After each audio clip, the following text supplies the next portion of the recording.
Hi, and welcome to the Flow Artists Podcast. This week we're talking to Helly Hoops, who is one of my personal hula hoop heroes, not just for her technical prowess, but also her thoughtful online presence and her ability to bring a sense of narrative and social commentary into her performances and videos, which is no small feat when you're spinning a plastic circle. We learn about Helly's background in art and activism, how she discovered hooping and how she's grown as a performer, including a deeper level of understanding of herself. We also talk about social media and how it can trigger insecurities and self-doubt and how she's learnt to navigate this. Helly also fills us in on her upcoming Performers Without Borders tour, and as always, stick around for our picks of the week. Here with Helly this morning, and you're a professional hula hooper, which is a pretty unusual and awesome career. Do you want to tell us a little bit about your background and how you found your way to hooping? Thanks, Jo. Yeah, it still feels kind of surprising to call myself a professional hula hooper, but now it feels a lot more comfortable because I've got a lot more like evidence. You've done some cool I've stuff. done some cool stuff. Yeah. I started. Someone gave me a hula hoop. My best friend at the time in Sydney, and she went overseas for a bunch of time over the Christmas period, and I just decided that in every uni break I would learn something. So one time I went to South America and I learned Spanish, and another time I think I did something else. I went to Vietnam, and that year I decided to learn how to hula hoop, and I just remember like just getting waist hooping, and I was so stoked that I could get waist hooping. Like because I had the thought like, oh, like I'm not really into circus, like, you know, I'm not really into like that kind of like freaky stuff. Like I don't really know many like people from that world. It's kind of freaky. And then, so I started getting good at waist hooping, and I kind of did it for like 2 hours a day to begin with because I was so obsessed with it. And it was the first like sport that I'd done that didn't require competition. Yes. Yeah, and I was so impressed because I was playing netball at the time, but, you know, that's quite hard on the body. And so, you know, I found this thing and that I could go and do by myself, and I could still have a lot of fun. And I remember looking at, like, videos of other hula hoopers, mainly from the States. There was, like, Emma Kenner, Tiana Zuma, Brecken Rivara, and I was like, oh, wow, like I'll never be that cool, but I'll just keep trying. And so that's how it started. And it was also quite a healing process for me to kind of have this like expressive outlet when I was getting too in my head. It just put me right back in my body. And pretty soon, like maybe like a few months to a year in after that, I started doofing and going to all these epic parties. And then because I was enjoying myself so much, people offered me paid work out of it. And like so they just saw you rocking it out on the dance floor and said, we want you up on stage. Yeah. And I also got like my first corporate gig out of Burning Seed 4 years ago. Great. Yeah, totally. And so, you know, it happened very organically, and I never thought I could make a career out of it. I thought that I could try and that I might be able to do some cool stuff just like in my living room, or like maybe I could make a video and share that, but I never thought that I would transform into this like epic performer lifestyle, you know? Yeah. Yeah. I might wind back a little bit. Mm-hmm. What were you studying at uni, and what was your life like before you discovered hooping? Yeah, good question. I was doing a double degree of fine arts and environmental humanities. So it was like split between two campuses. It was a pretty interesting degree to have, like environmental science, you know, and I was learning about climate change and like all this really big stuff. And then I went to the art campus and I was doing printmaking and performance art. I studied printmaking as well.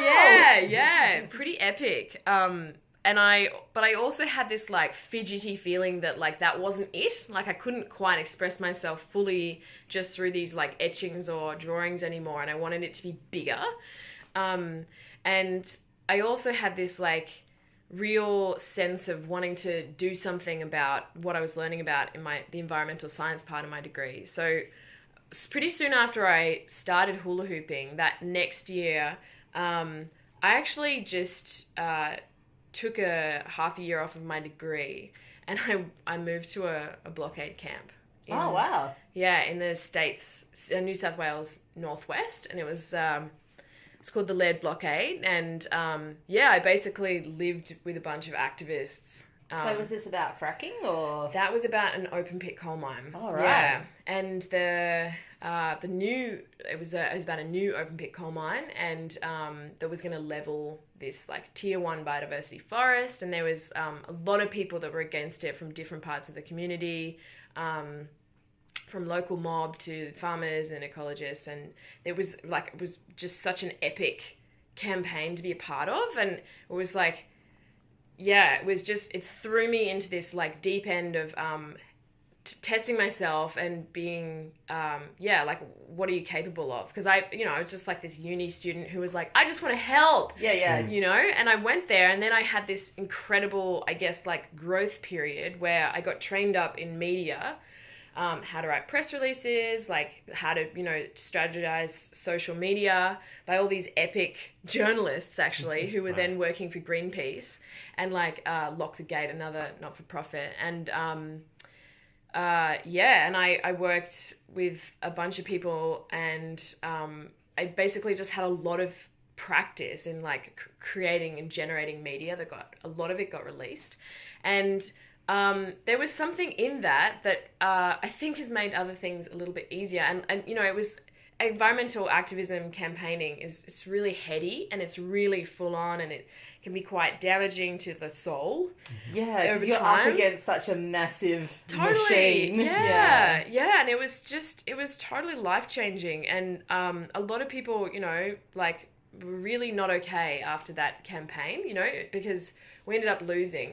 There was like 400 or 500 people arrested there, but they ended up bulldozing the forest and building this coal mine. Oh, how soul-destroying. Yeah, and after that I was just like, I'm just going to walk away from this, and I'm going to focus on something where I can really generate change in a different way. And so that for me looked like just focusing all my energy and attention into hula hooping and circus performing and teaching, and what I considered to be just a different form of activism, which is just creating like positive change and wellness in the immediate interactions that I have with people and children, and also with myself. And I just know that was a really wise decision to make, because I feel really healthy now.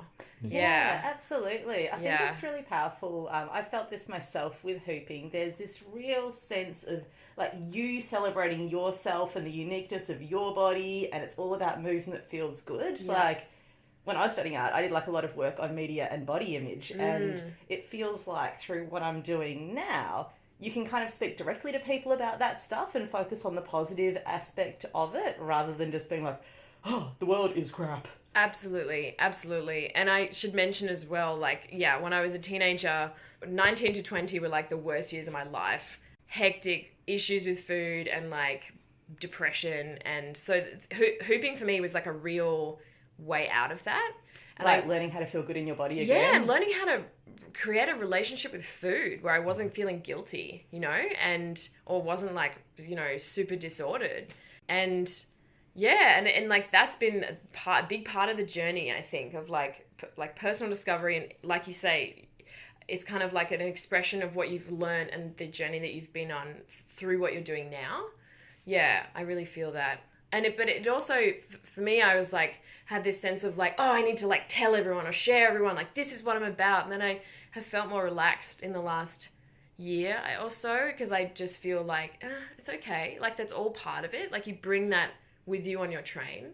I guess as well, if you've had the early times of being very vocal and sharing a lot, you're kind of like, yep, I've said that stuff. Like now I can just, Yeah, and it feels like consistent, and also what my life looks like now and what the work that I'm generating, I just feel a lot better about it, like it. And I also just even recently have figured out that I've got less to prove. Yeah, totally. Yeah, and I had so much to prove. And I was just like wanting to like rip off these shackles and chains and be like, I can do it. Like, I'm going to prove it to you. Like, I'm going to prove it to everyone. Like, despite everything, I'm going to do this. And I'm going to be this like crazy hula hooper. And now I'm like doing it, and I'm still doing it, and I'm like, yeah. I'm doing it. Yeah, like, cool. I'm there. I'm there. Yeah, it's happening. Yeah, totally. Well, you've kind of gone into this a little bit, but is there like a particular something that the movement style of hooping did for you that other types of movement or physical activity can't or don't? In hooping, I found this extraordinary ability to drop into flow. And I didn't even know what flow was before I started hula hooping. You know, like I guess I've been in it before because I've tapped into it like solo bushwalking. You know, I did a lot of spending time by myself over the last decade, and a lot of like doing things and like being in nature by myself. So I knew that there was a feeling of just being like kind of like a pure bliss, but I didn't really have words for it. And hooping, as well as just this like motion where I guess dancing, you know, it gave me access to dance again. Yeah. And also it gave me permission to move my body in a way that I'd formerly felt too embarrassed about, you know, like, or like sticking my shoulder out that direction, or even, you know, just like pushing my belly out that direction. And like, for me, like these were areas like, especially like body, tummy, belly, these were all areas that I just used to like hunch over and protect, you know, and that kind of like protective bodily hunch and like very tense. And I found it entertaining that like as part of hooping, that was something that I like actually actively had to activate and push into. And like, and then I found like, I just thought it was so cool that like, if you just did one thing enough, you could learn it, and then you could play with speed. Yes. Then it's just in your body. Yeah. And then it's just like this playground of just like this access to freedom of this incredible detailed movement that you just have fun with. And so I'd never seen that, just in like a sport, and I'd never had that movement in my body, aside from maybe doing like tumble tots when I was a 4-year-old, and I really liked flipping over and stuff, you know, and having that kind of like joyful bodily freedom. Yeah, like hooping gave me an access to that. And I also found that like with the technicality of the movement, I had this like almost this structure, you know, because like the hoop is a certain size and your body's this certain size. You just have to figure out how to express whatever speed or like motion you want to.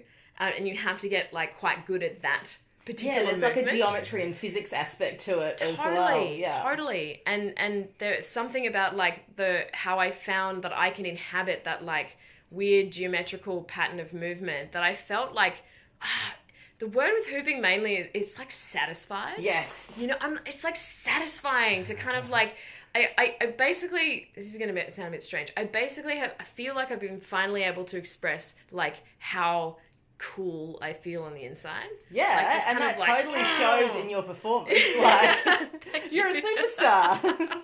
Thanks, Joe. Yeah. And it like, but I never thought that, well, I always wanted people, like I imagined the reaction that people would say when they saw me on stage from pretty much from the get-go.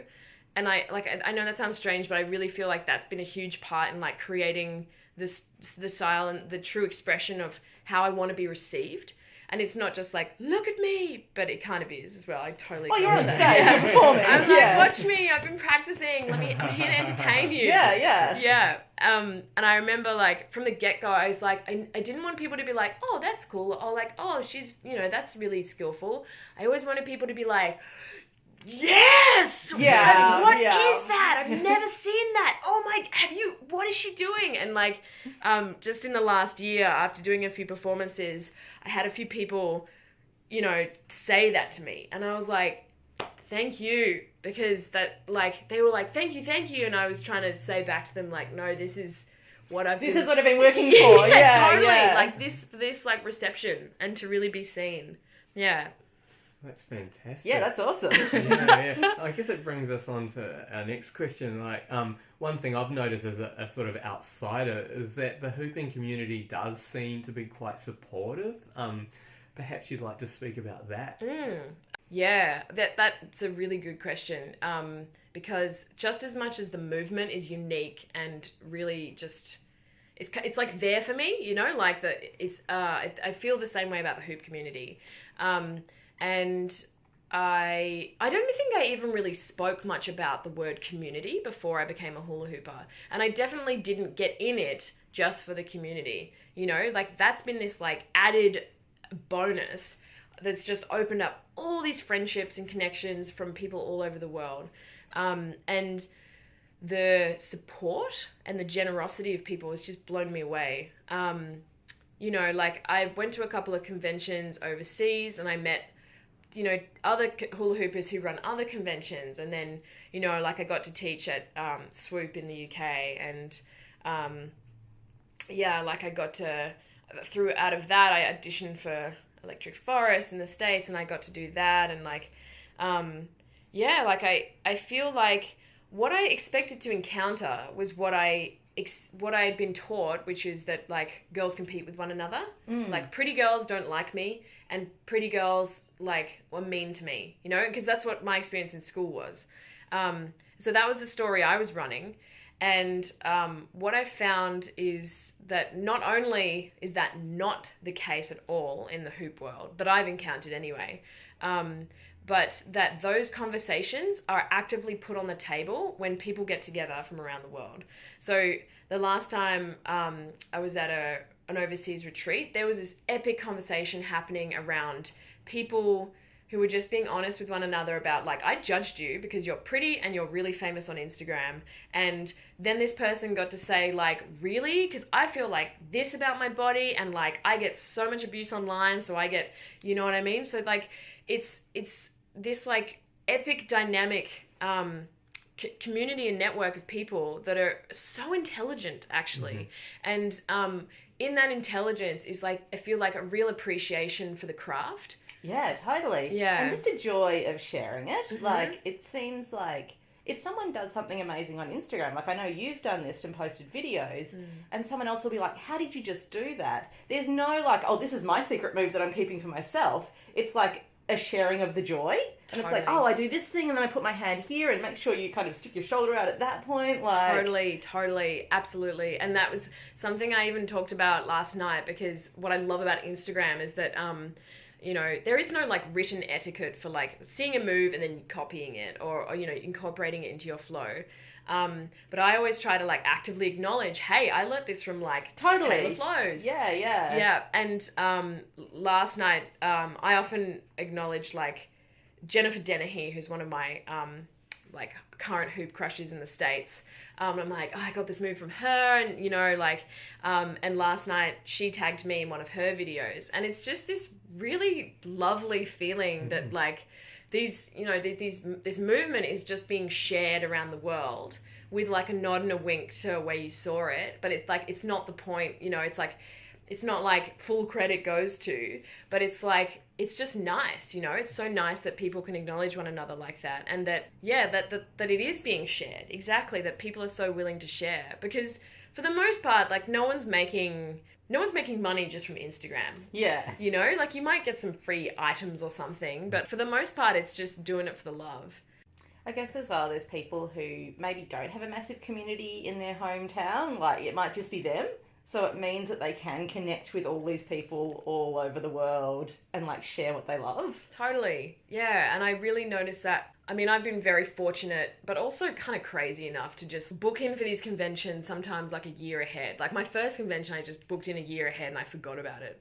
And then it was like 3 weeks before, and I was like, hang on, didn't I have like a hula hoop convention booked in Bali? And I was like, what the? And I like looked it up and I was like, I'm totally supposed to be in Bali in like 3 weeks.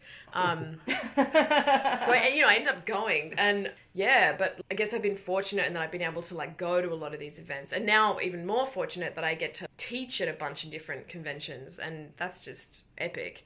But I have encountered some people that are, you know, were hooping for 7 years and have never ever met another hula hooper, and have just been like, for whatever reason, like some social anxiety or for, you know, just not really knowing that there was like this whole other world, just hooped in their backyard for 7 years. And then they were at this convention and being like, oh my God, there's this whole world. I found my people. Yeah, totally. And it really is like, you know, I've got a lot of really amazing people that I know who are like coders, IT developers. And when I see those people get together, there is just such an excitement behind being able to talk your language.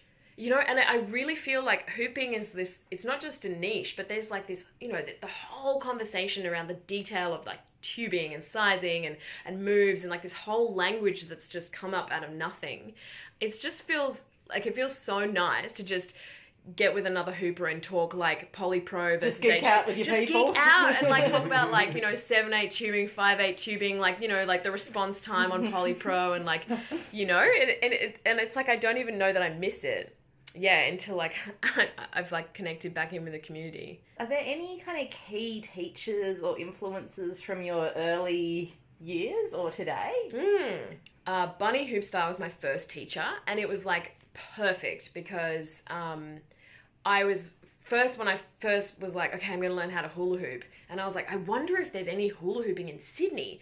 And I looked up online, like beginners hula hoop. And there was a class starting in like 10 days, 2-minute walk from my house. Meant to be. Nice. In Alexandria, totally. And I was like, book now, done. And I think I did that course like twice.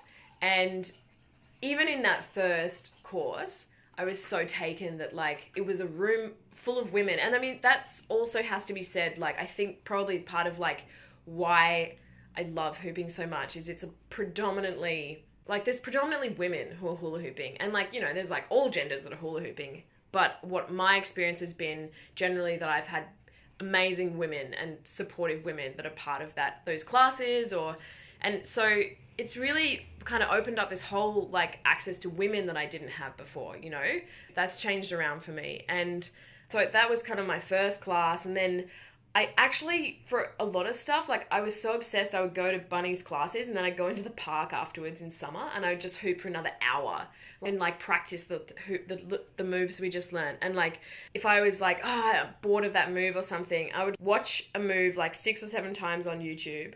Then I would go to the park. I don't know why I just didn't take my laptop, whatever. I was not as techie as what I am now. I'd go to the park and then just do that move for 2 hours straight until I got it.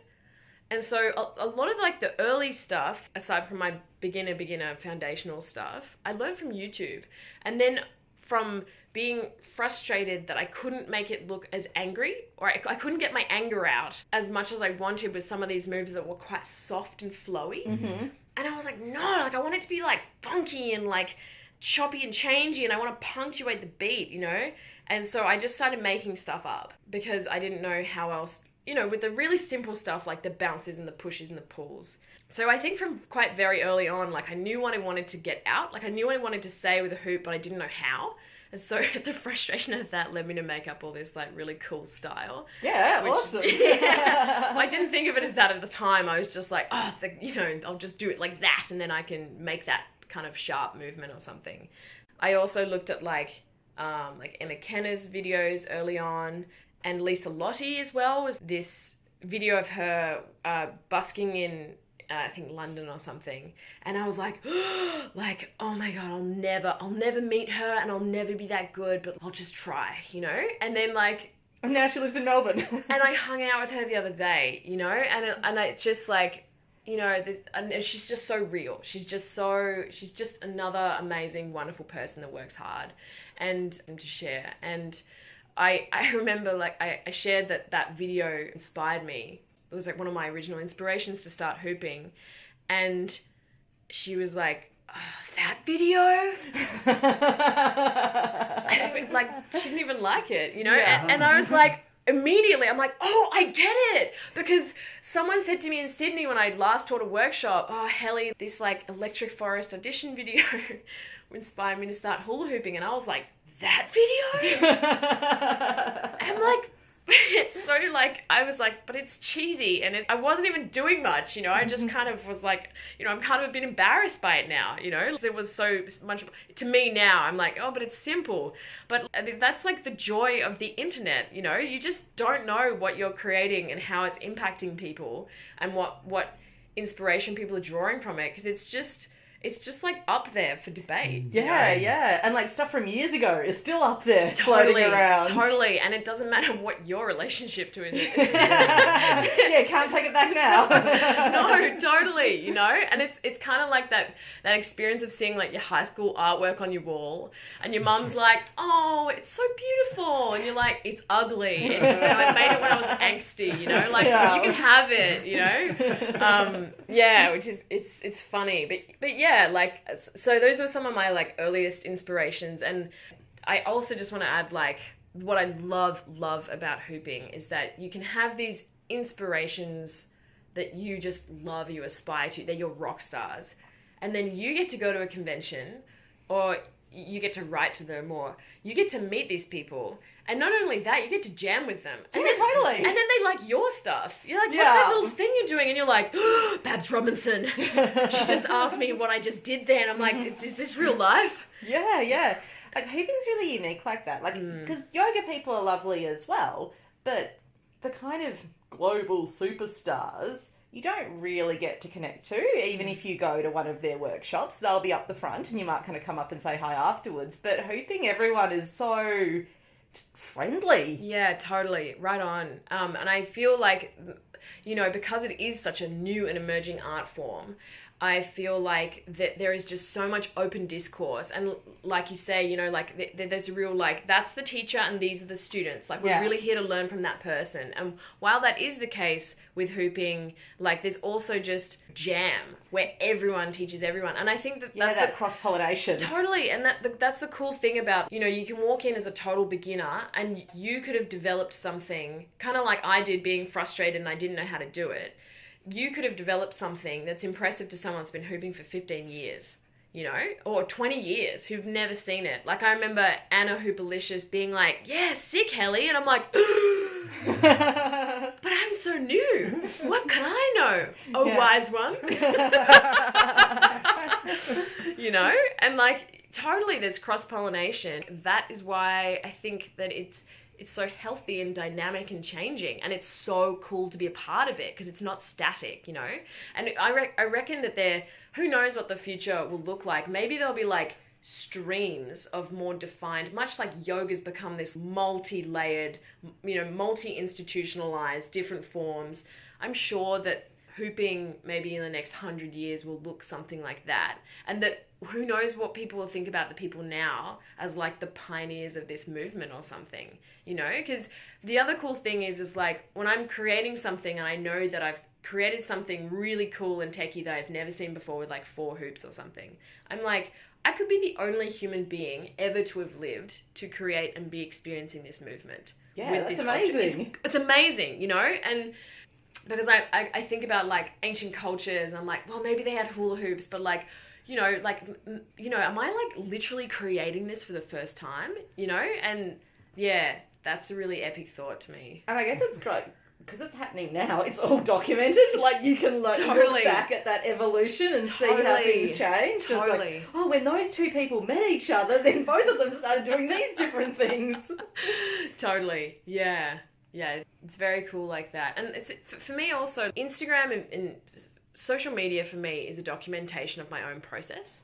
And, you know, it can be called lots of things. I can go, oh, it's a great portfolio. You know, I like to share it. But I have this like much, much deeper sense of recording my own joy and movement for my own posterity. So that, like, I don't know if it's like from this like ridiculous fear of like suddenly waking up tomorrow and having dementia, or like, or like, you know, this like, whatever that looks like, decay or injury or something. I've always felt like this like real overpowering need to do what I can in the full freedom and expression of my body while I have this like moving, wonderful body, and to recognize my own attempt at that expression of freedom. So in a way, it's kind of like Instagram's this really easy way that I can just scroll through and just see my own documentation. And it's cool because other people get to see it. But it's been less, like, it's wavered, but it's been less from quick, share it quick because I need this validation, and more like, cool, this is what I'm up to and I want to share it, but this is what I'm up to. Yeah. I wonder if it's even something that's come out of your fine art background and process, where it was always like keep a visual diary and you know, you produce work for people to see. Whereas if you were just hooping in your lounge room, you would get to feel it. But it's not that sense of making art for other people to see and think about. Absolutely. And that is a really great point, because I think because there's no guidebook to social media, I think there's a lot of confusion about what it is. And I don't mean just as a general, I mean like each person conceives of it so differently. And so I think that really it's so important to define what it is for you, because like you said, I've got a background in art, so I love producing art, you know, that's well framed, that's beautiful, that's like skillful, whatever it is that I want to create, and it's for other people. And it is for me as well, but it is very much generating this thing for other people to see the process. And that is totally not going to be a thing for everyone. And that some people are just going to want to hula hoop for themselves and the feeling and never be seen. And that is completely perfect. And what I found really unnerving, and I've had a few conversations around this with some of the older school hula hoopers, is that I'm meeting girls now who have never hula hooped without filming themselves. Wow. That sounds disturbing. Yeah, it's a thing, like especially like overseas. It's like people who are setting up cameras to film themselves hooping, and just kind of mentioned in passing that they've never ever picked up a hula hoop without filming themselves, because that's what they see on the internet. They see hula hoopers and they make videos. So if you're a hula hooper, you have to make videos. You just film yourself doing it. And like that connector for me is like, oh, you know, that there's something that creates a pressure. And what I've seen in even people that are kind of becoming Insta famous or well known or whatever that looks like or feels like, is this self-generated pressure that they need to keep up. You know, this like, oh my God, I'm injured, I feel terrible, I didn't release a video this week. You know, to my fans, like I'm still here and I feel bad and down.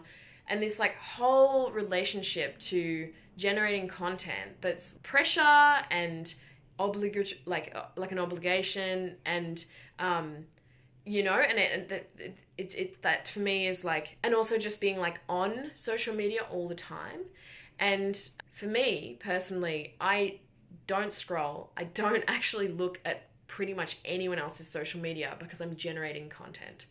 And that for me is my interaction with social media, so that I can go back and like, maybe I can like talk to people on the messaging part of the websites or apps, but for the most part, I don't scroll. Mm-hmm. And I know that sounds funny, because I'm like, okay, well maybe no one else wants to look at your stuff. You're creating a thing that is that hypocritical. You're kind of like, nah, I don't want to scroll, but I want to generate this content and I want people to see it. And then I was like, no, that still feels more important for me have that as a basis. Like other people can do what they want. This is what I'm generating, but I'm not going to scroll. This is what I use this media for.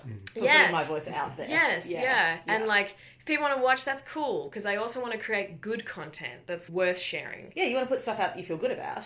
Totally. But I do think that social media is this wacky world where we're still figuring out what it is. And because like, you know, like YouTube had a bit more, it was a little bit slower. You know, you have a full-length video, you upload it.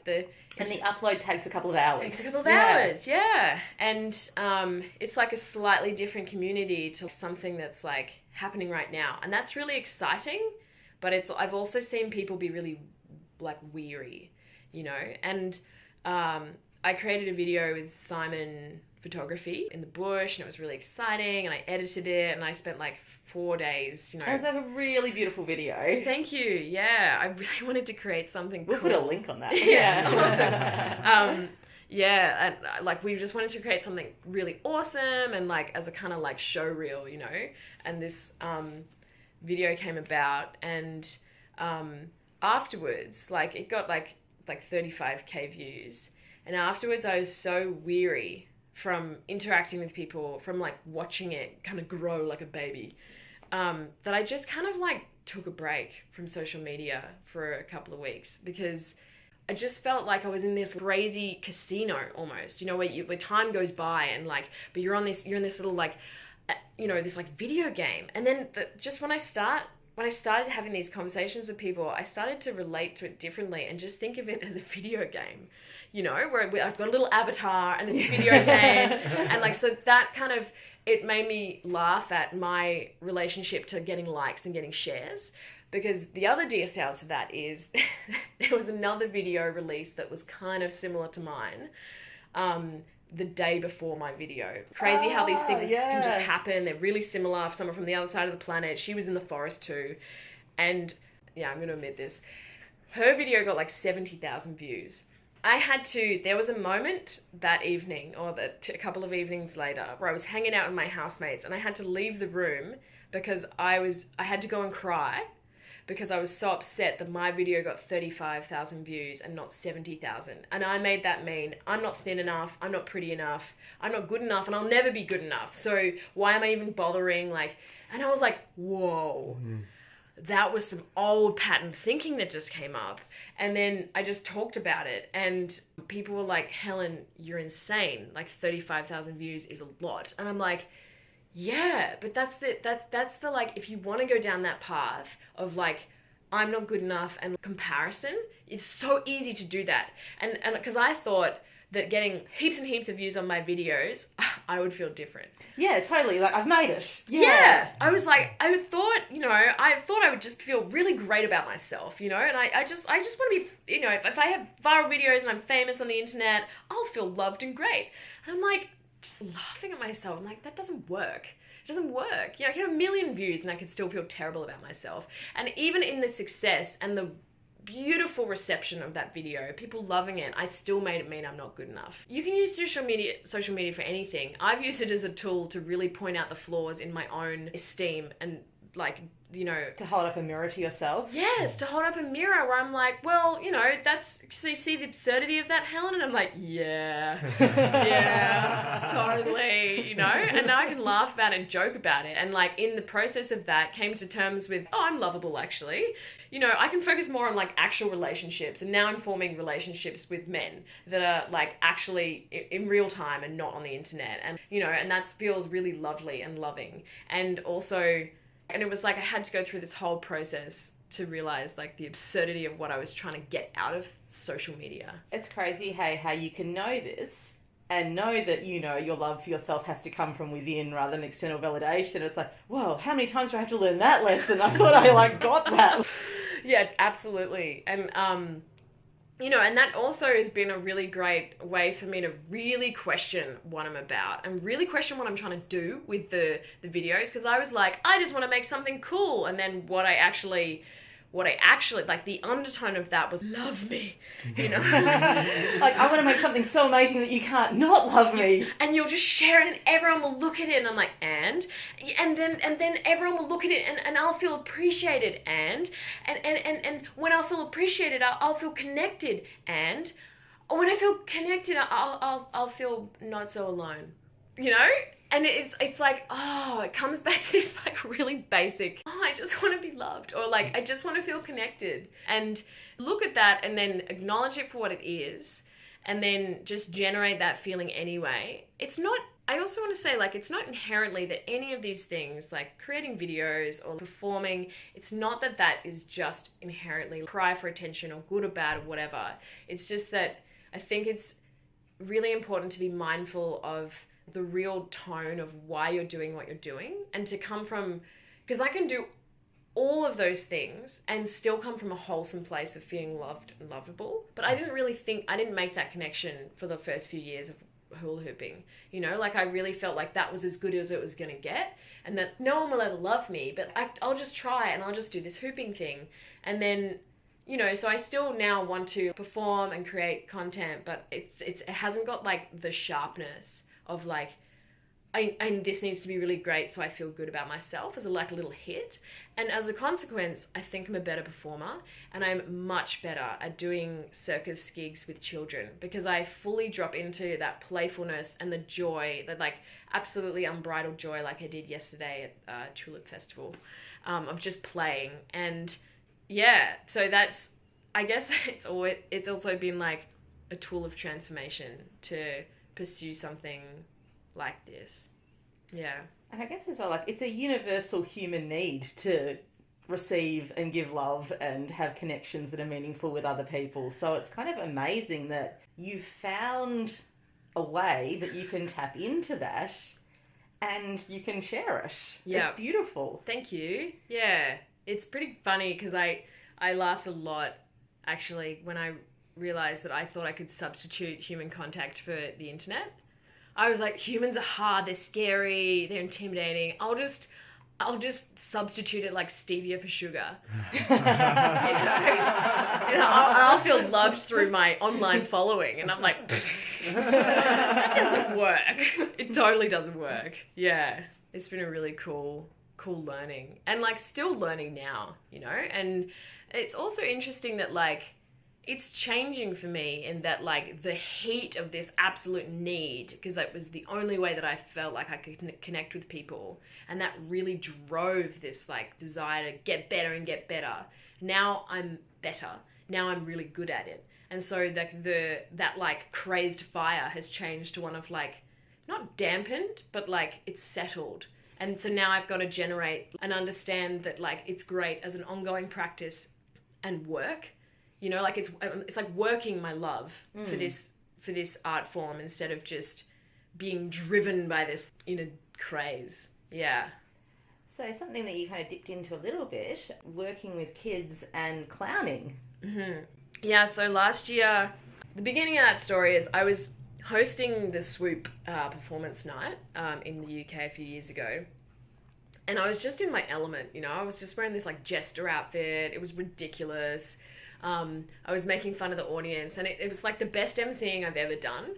And afterwards, I had a couple of different people from across Europe come up to me and be like, what are you doing? You should be clowning.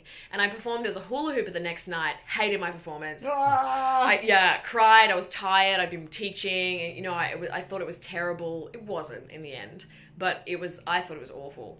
And so out of that, I was like, wow, like, people were like, your hooping was pretty good, but you're clowning. And I was like, what?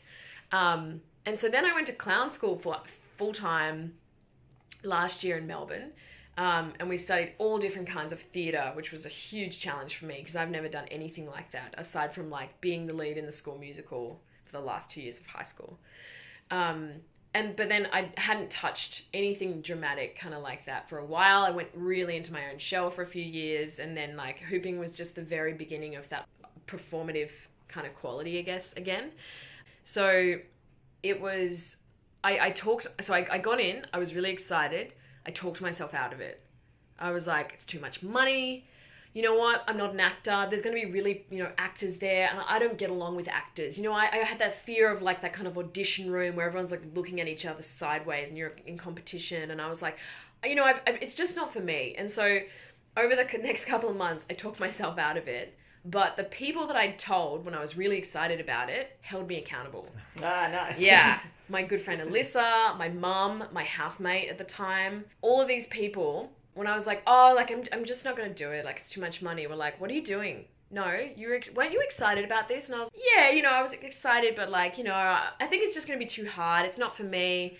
And they were all, well, no, just do it. The money will work out. Ask for a payment plan if you want. Just make it work. And I was like, oh. And they were like, you don't even know what's going to come out of it. Like, you don't even know the opportunities and the friendships and the connections you're going to create in this amazing course over this period of months. You don't even know what you're going to create or miss out on. And I was also like, but I haven't committed to anything since university. Even university was more like crazy, it was afternoon hours. I'm like, this is 5 days a week. Full-time clown school. Full-time, Wow. it's serious. You get up, you go, and then you do 6 hours a day of physical theatre and improvised, so you have to be on all the time, which you can't be. And then those are the days where you like stand in front of people bawling because, it's crushing to be feeling humiliated and terrible at whatever. And so I went and I did it, and it was some of the funniest, some of the most fun, some of the hardest stuff I've done since activism stuff, and so confronting. And just the teacher, John Bolton, was just outstanding. I think he's a genius. And there were so many different kinds of people. There were some actors, there were some comedians, like stand-up comics. There were people who came from New Zealand, a lot of whom were already working as like buskers, like comedy buskers. And we also had like just all these different kinds of people. Like, I think there was a therapist was there just doing it like for, you know, whatever, for that development. And, you know, it was this amazing, humble, intelligent group of people that I felt, you know, I got to know, and I felt safe enough to explore that, like, the most crazed part of my personality and psyche. And, you know, there were a couple of moments over 4 months. I probably had 5 standout moments where I had like the whole room laughing, and it was like gold and magic, and then I had this inspiration, and it was just totally, it was the same, it was in flow. And then, you know, another idea, and then it was just like the whole thing was just perfect. And then the rest of the time, you're just kind of like doing an average job. And there were other times, plenty more times than 5, where I was totally in the shit, you know. And I was like, oh, and then I just went home sometimes for a week straight, and I felt so terrible that I was creating this horrible work. I was embarrassed. I didn't know what I was doing. You know, you get up in front of people, and it's like all of that part of the human experience was not only put to test there of your own, you know, your own mettle, but it was like aired, all of your demons kind of being like aired publicly in front of 20 other people, to the point where sometimes I just like had like this total like cringeworthy breakdown, you know, in week 16, where I just bawled, and I think I was holding a stick or something, you know. But ultimately the process was incredibly healing, you know, and as an experiment in learning, but also this joyful, playful, you know, I got to play with friends every day for 4 months. And the outcome of that was that those parts of my personality, or like, you know, shame or guilt or like really old trauma, doesn't feel that potent anymore, you know, because it's kind of I've aired it, in front of people, which is like, it's still, I'm like, ugh, you know, but other people, it's their worst nightmare, you know, to get up in front of 20 people and just fail and fail and fail, and that you have no out, you know, and no hoop to play with, no tricks to fall back on. Exactly, and it stripped away what I wasn't even fully aware was my constant character, and it really, like, the first 4 weeks of the way were just tearing away those characters that you've already created and you run. And it was like trying to get back to like absolute, like, what's the bare naked Helen, you know? And from there, I got to observe what that felt like and be in it. And then from there, I've built an understanding of what character is.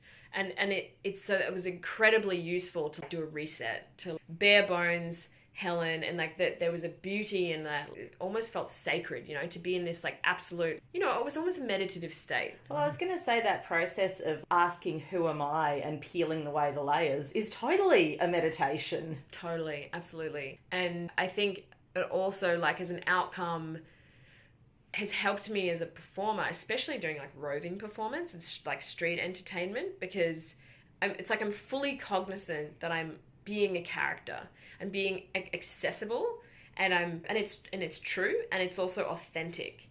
But I don't feel like I'm in the character or saying the things, they don't feel alien to me. I don't feel like I'm trying to be the character. It's just that's that character, and it's also me. You know, so it feels like an expression of something that is already true and that is not that far away from home for me. Because I never understood how, and I still don't, I guess. I struggle with like the idea of creating a character that's so far removed from what I'm about. And maybe like this is a challenge for me, that it doesn't have any connection or truth. And so clown school was pretty amazing in that way, that it gave me that kind of access to, yeah, like the reset, but also the ability to then create these epic, cool characters or costumes or whatever on top of that. Do you want to give us a little bit of insight into what does your practice and training and also performance week look like? Like, what's an average Helly week?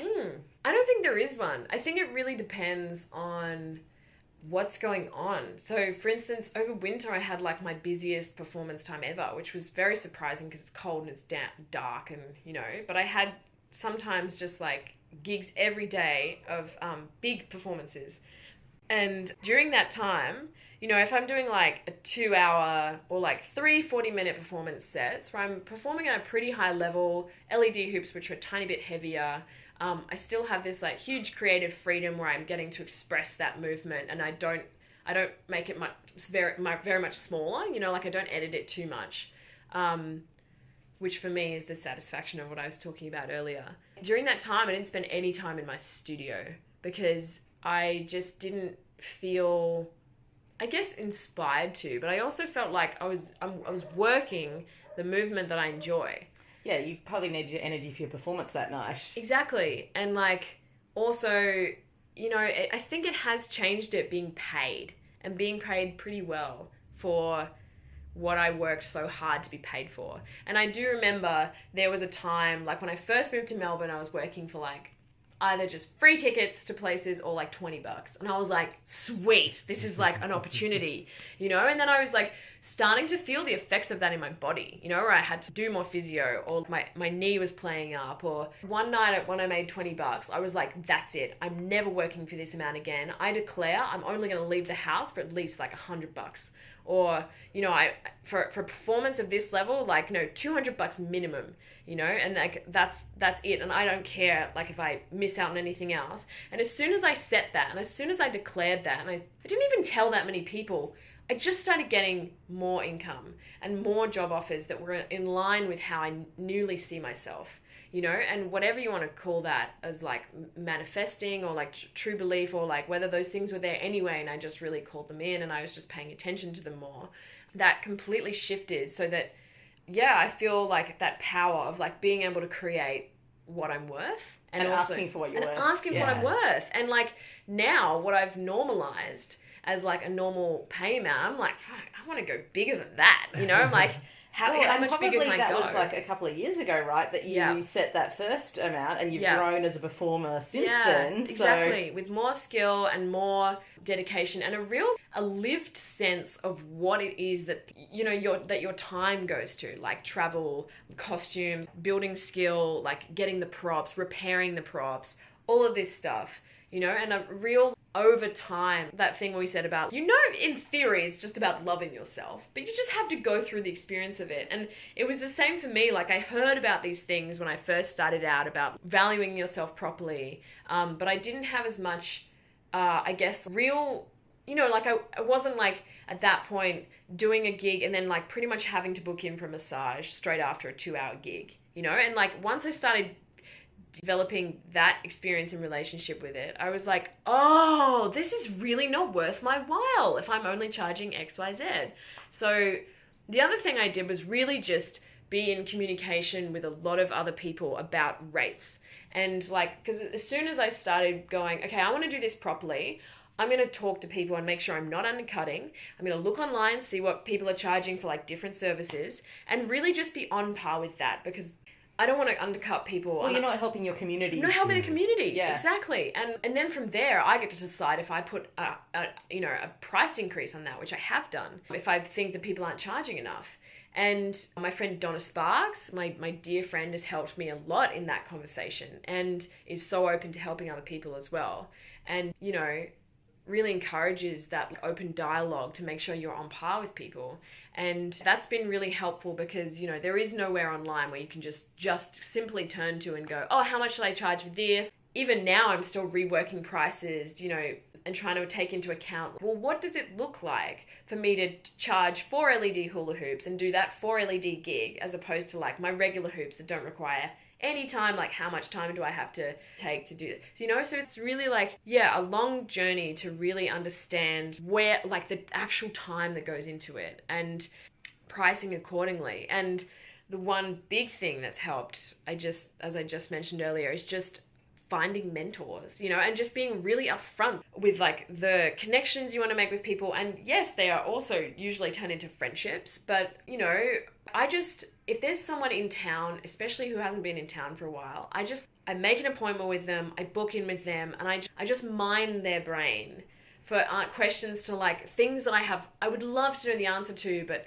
you can't just find it online easily. What does it look like to have a cruise ship contract? Tell me really, you know, like what are the pros and cons? So would you essentially book a private lesson with them, and part of that lesson is talking? Sometimes it just happens organically. Yeah, like if they know you already. Yeah. Like I have been upfront sometimes with other creators in the community where I'm like, oh, you've done this cool crowdfund campaign. I would love to talk to you about it. Can we have a coffee? And then people usually say yes, and then it's a great conversation.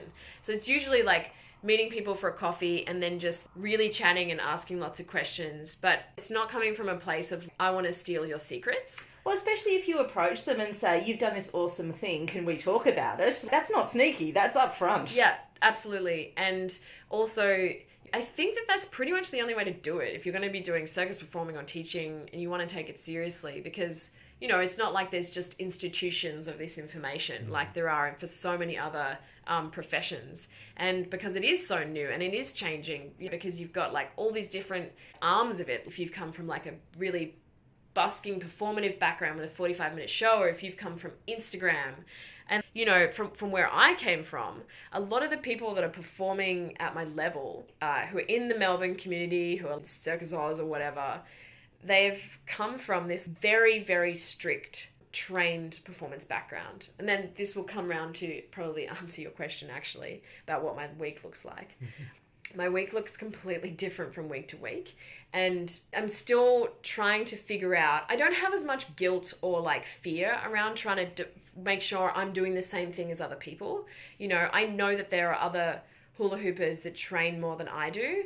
And I know that I train more than other people. And I know that some people work more than I do and I work more than other people. And from the way that I entered it as like just making it up, learning just as an adult and like going to classes and learning from YouTube and stuff is quite different to, and like being a doof hula hooper, you know, it's quite different to like spending 4 years or 10 years doing circus training.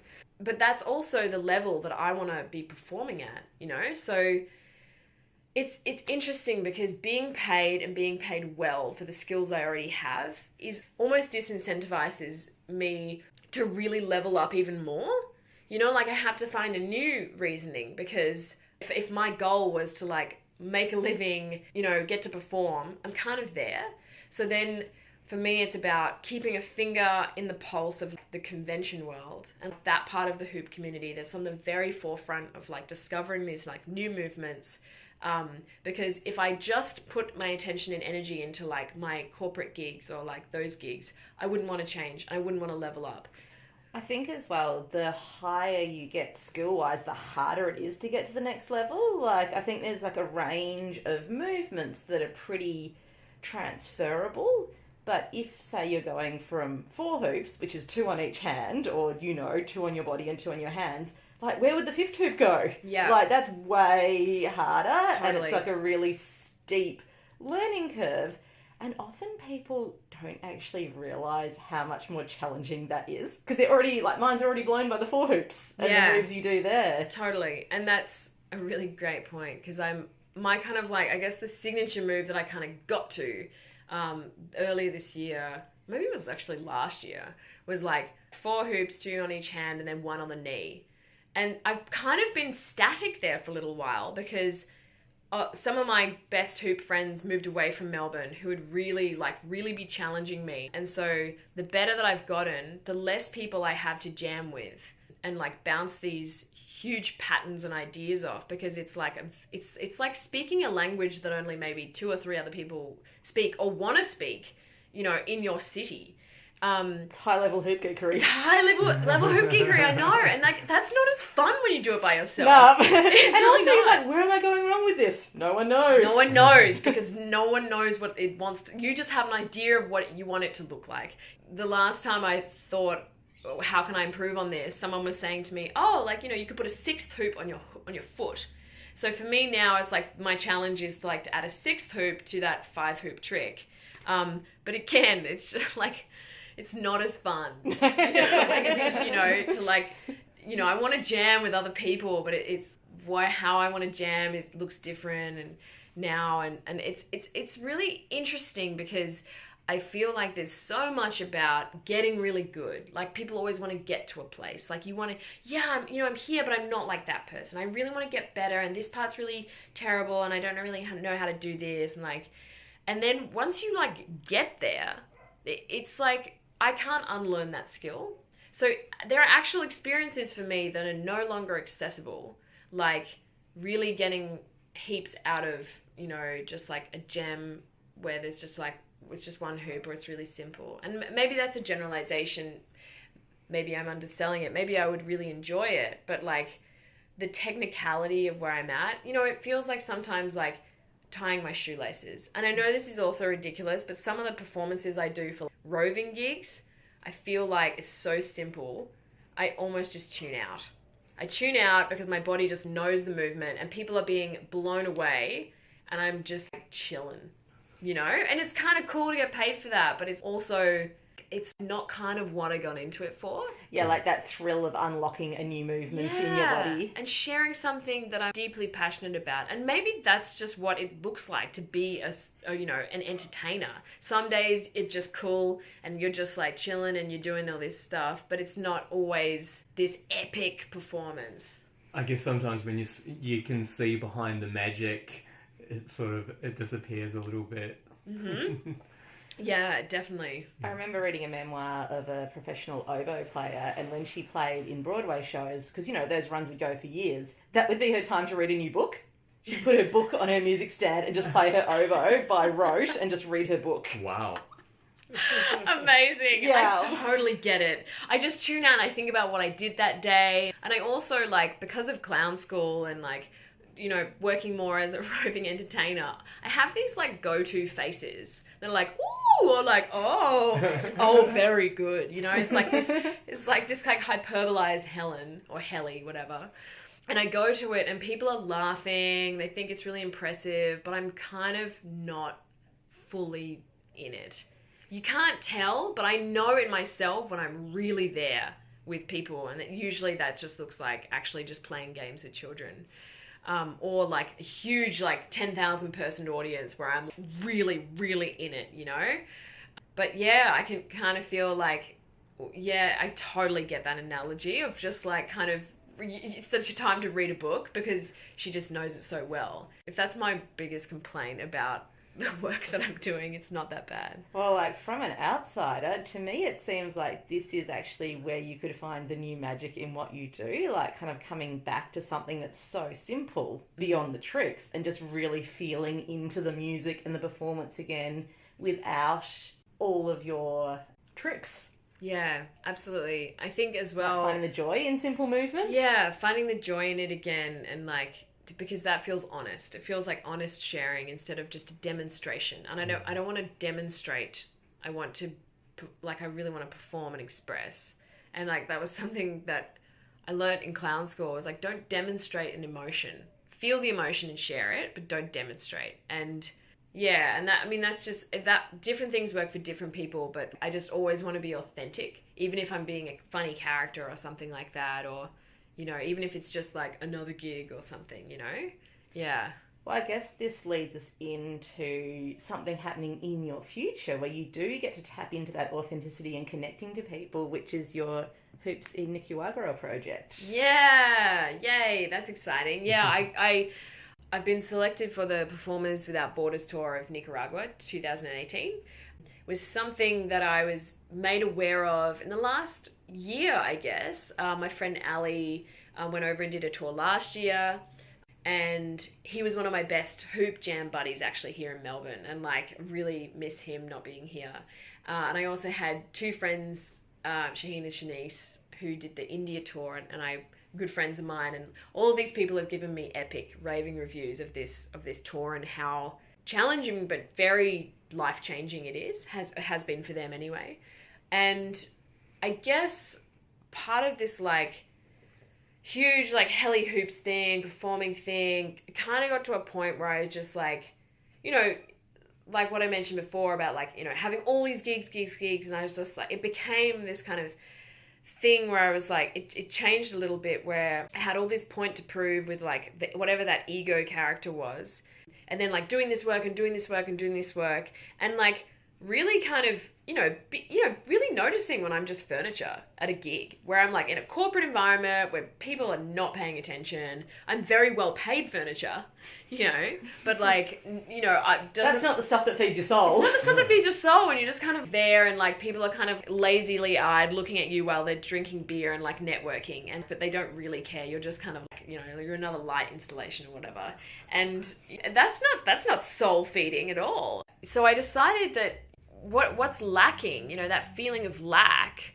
I think can be really addressed in who am I being while I'm doing these shows, and if I'm not really truly being present with people, and if I'm not really truly sharing something that's authentic, then there's a cost, I think, over time. And so I applied for this tour, which is to come together for 2 weeks with I think it's 8 performers are on my tour from all around the world, and we basically create a show with all our different skills. And then we decide on the workshops we're going to teach. And then over the next 3 months, we tour those workshops and that show all across like rural communities in Nicaragua. And yeah, it's going to be epic. And so that it's going to be, I guess, between that will be 3-month tour. And then I've been quietly asked to teach at a convention in Europe. And so I'll be going to Europe, and then the round-the-world ticket was cheaper than just return flights to Nicaragua. So I was going to fly home via India. So that's the plan. The bulk of the tour and the real reason I'm going is to participate in this project. And it even feels kind of strange to say it, because I feel like it like I could really easily kind of... I feel like I'm trying to put myself on a pedestal. I'm doing this I'm doing this volunteer project that's very selfless, and like, if I'm really being honest, it doesn't, like, I'm just not, it's just not coming from like a purely, like, it's not coming from just this place of like it's multifaceted, like, I really want to give and I really want to share and be in that. And, it feels very different. It almost actually feels foreign, okay? This is what I'm trying to get at. Where I've spent the last few years trying to promote myself, trying to work on my business, promote myself, market that, and that in my system of thinking is good. That's what I need to be doing. And to like choose to do this project that has nothing to do with me, actually. It's everything to do with the children and the way that I can contribute to other people. Even that way of speaking is a little bit foreign to me at the moment, because I'm still in this, I'm a performer and I do this cool stuff. What I'm excited about is that I get to put all of that aside. I get to put all of the ego Helly, all of the Helly Hoops stuff aside and just be there with people. And that feels like a relief that I'm looking forward to, because, in order to like, keep it moving, kind of keep up with whatever it is, like getting rolling gigs, it's like constant hustle. And I kind of like the hustle and it's fun, but that means I'm doing a lot of talking myself up and selling myself, which I don't mind, to make this money so I can go do this cool stuff, other cool stuff, But if like that's the only point, I'm making money so I can do more of the same to talk about myself and do more of that. There's something a little bit like, where is it going? And so... It's almost a grind. Yeah, it's like a grind, but for what end? Is it to promote Helly? Because, like, it's not just... It was never supposed to just be about me. It was about the community and what I can give back.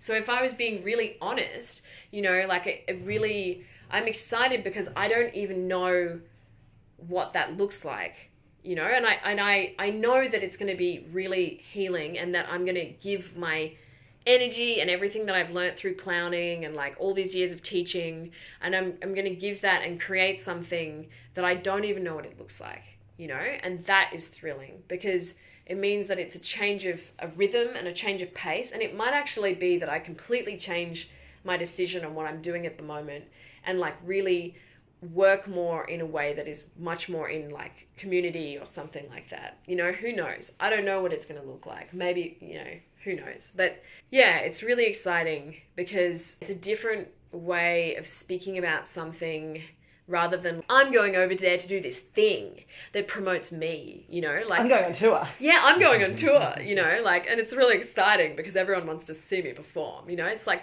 I'm going to be performing for like 5-year-olds, and like, that's not about any prior achievement or whatever. It's just about... They're not going to be your Instagram followers. No, they're not going to be my Instagram followers. And that is such a relief.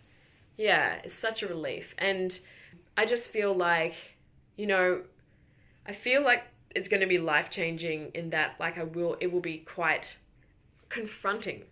Because whatever I haven't really looked at in terms of generating my sense of validity through other people and the way that people online follow me and the way that people like my stuff or comment on it, whatever I really haven't like looked at is going to come out and be confronting when a total and break, a total drop off from, social media and getting that validation through my performances, Queen Vic Night Market or whatever. So that's really exciting because I haven't worked in this way where it's just purely about giving before, I think, for such a long period of time. Yeah. Yeah, so, next chapter sounds really exciting. It does, doesn't it? Yeah, and it also feels like it aligns a little bit more with what I really want to be about, which is like community. And it's, you know, because it was, Helly Hoops has been a tool and a kind of like a character that's a tool and like the vehicle, but it's not, that wasn't the end point for me. Like it wasn't just about being celebrated or just trying to promote and push this character. So that feels really exciting. And I think I'm going to have a lot of really awesome friends out of it. Yeah. Yeah, it's cool. And we'll put your fundraising details in our show links Yay, as well. Awesome. Yeah. Yes, I've got a crowdfund. Yeah, totally. Yeah, if you feel like supporting me, put money in my crowdfund. Oh, network community. So I guess we'll round it out by just asking, is there anything else that you want to share? I want to share one thing, but that kind of has two parts. One of them is just do it. Just like if you're thinking about it or you're starting, anyone can do what I've done. The main message that I really feel like more than anything in this path has been and still is, you can do it. If I can do it, you can do it. And there's nothing that separates me from you.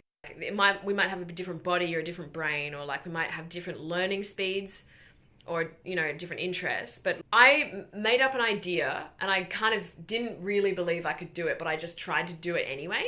And it's like in spite of everything, in spite of thinking I was too fat, or in spite of thinking that I wasn't skillful enough, or in spite of thinking that like I didn't start early enough, or I didn't know enough people, or I just did it. And it's not just like, oh, be like me.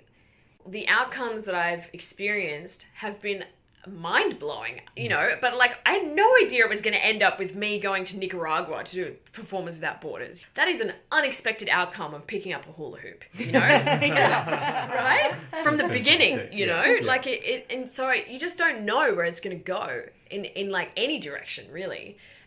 But just like being willing to be wrong, because if there's one thing I've learned is that I want to be right. I dated really terrible choices in men for a while, so I could be like, I'm angry, they upset me, that was horrible, see, men are bad, I'm right, you know. And if you can admit that you're trying to prove yourself right by like, you know, whatever it is that you're doing, and you're fulfilling your own prophecy of the constructs of how you see yourself, what I've been proved more than anything is wrong.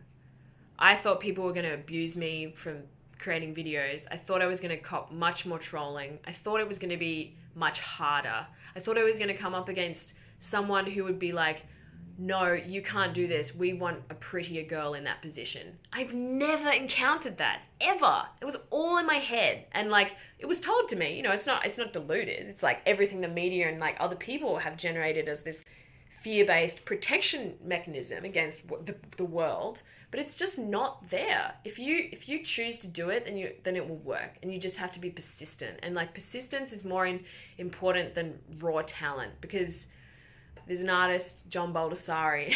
John Baldessari has 3 things to say to young artists. And one of them is talent is cheap. One of them is you have to be possessed, which you can't will.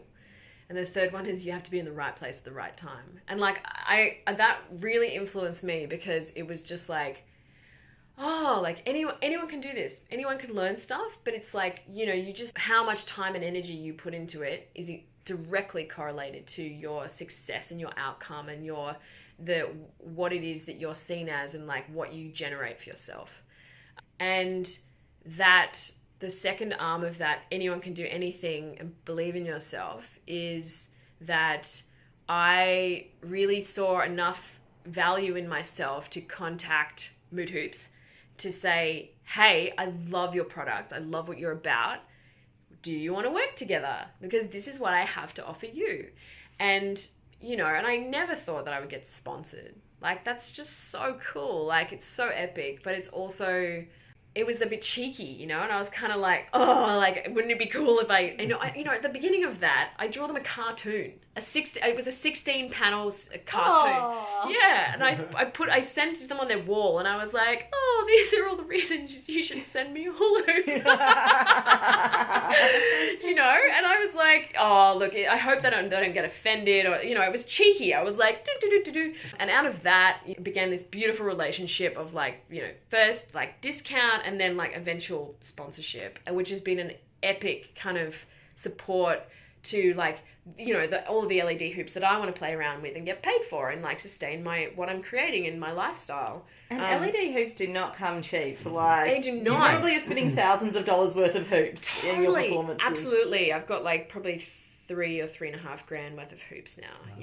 Yeah. And I've just got a package coming over now, which is like so exciting. Yeah. But yeah, that was just the main thing of like, just be bold and really and have humor, you know, because, and ask for not just what you want, but what you need to facilitate what you're already doing. And if what you're already doing is awesome and you're really trying and you're trying to like discover something or create something cool, people will see that and they'll support you just as you are supporting yourself, you know? And like that's been my understanding, and like just share openly, honestly with the community, because we need more honest, authentic communication and sharing much more than we need a platter of the next magazine on someone's Facebook where they, you know, the whole thing is designed to make you feel not as good as them.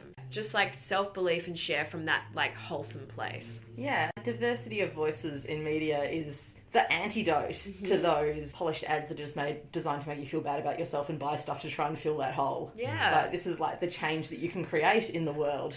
Yeah, and you know, also don't expect that to come easily. Like I've had like nights where I like, you know, I'm stamped my foot crying and angry because like I don't feel thin enough in that video. You know, and like, you know, the absurdity and like it took me actually years up until now where I can finally laugh that like that's my thought pattern addiction is like, oh, I'm not thin enough, you know? So whatever happens, like now I can observe that and laugh at like when that comes up. And I just remember my friend being, you know what, like, so what do you want to be, Helly? And I'm like, oh, but I just, you know, I want to be thinner. And because that's not the same voice as like, I love myself, I love my body, and I love what I'm sharing, you know? So it's like all these different voices you can indulge down any path. And I'm like, oh, so it's not really my deepest truth.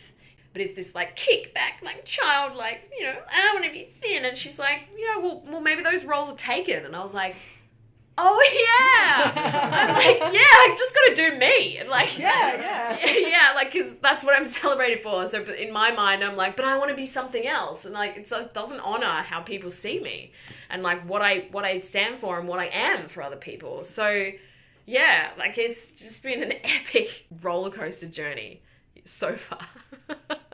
Totally. Like, thanks for taking us along the ride. Yeah. Totally. It's been a pleasure. Thank you for having me. Thank you. Now it's time for pick of the week, and I'll start with my one, which is Expanding Mind podcast with Eric Davis, and this is like my favourite podcast. He wrote a book many years ago called Technosis, which is sort of about the intersection between technology and religion and psychedelics. His podcast sort of follows a similar line, and it's just the best thing out there. So give that a listen. Have you got any favourite episodes that people might like to start with? So many. There's one, it was actually a year or two ago, but it was with a couple of neuroscientists who learned to become stage magicians because they wanted to identify the sort of blind spots in our psychological and neurological makeup that were exploited by magicians. So it was, some really interesting stuff going on there, and there's heaps more. So check it out. Cool. Well, my pick of the week is thejungalo.com and Justina Blakeney. And when we were talking about like beauty and diversity and celebrating who you are, I feel like she really does that on a design level. Her style is like vintage, lots of colours, lots of patterns, lots of plants. But she'll do things like, say, giving the history of ikat woven fabric. It's not just taking things from another culture and putting them in your lounge room because it looks beautiful. It's actually exploring the history and the culture behind these fabrics or statues or whatever she's focusing on. And she's also all about like projects that you can do at home. So it's not just something to buy, it's something that you can create, how to look after your plants. I really loved her first book, which is The New Bohemians, and she's got a new book out, which is bringing home good vibes. So just all about, I haven't read it yet, but I'm looking forward to getting it. And she is one of my highlights of my Instagram scroll. So style behind substance, like it's eye candy and it's colourful and it's pretty and it's fun, but it also feels like it's educational and kind of celebrating some different cultures in the world and finding your own voice through design and art. That's awesome. My pick of the week has been really fresh. Had this really rad woman recommend The Secret app, The Secret to Money, which is, a book that came out years ago called The Secret, and it's about manifestation and just daily affirmations and it's like a practicing experiment of like receiving large sums of money and spending it in the app.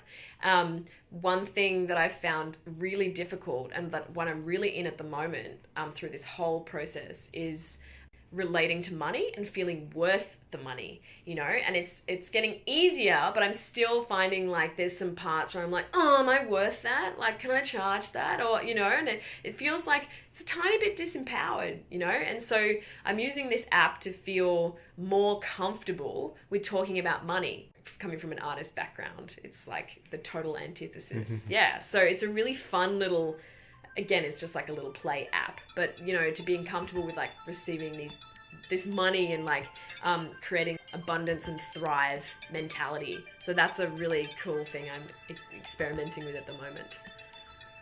Yay, so thanks so much, Helly. Thank you so much for sharing. It's been a really great conversation. Thank you. Thanks for listening, and I hope you've enjoyed this episode. As always, if you have any questions or suggestions, feel free to reach out to us at podcast.flowartists.com or email us at podcast@flowartists.com. We are the Flow Artists Podcast on Facebook or at Flow Artists on Twitter. If you did enjoy this podcast and you'd like to hear more, please consider subscribing or leaving us a review on iTunes to help us get the word out. The theme song in this podcast is Baby Robots by Ghost Soul and used with his permission. Do yourself a favour and get his music from ghostsoul.bandcamp.com. Thanks again. Big, big love.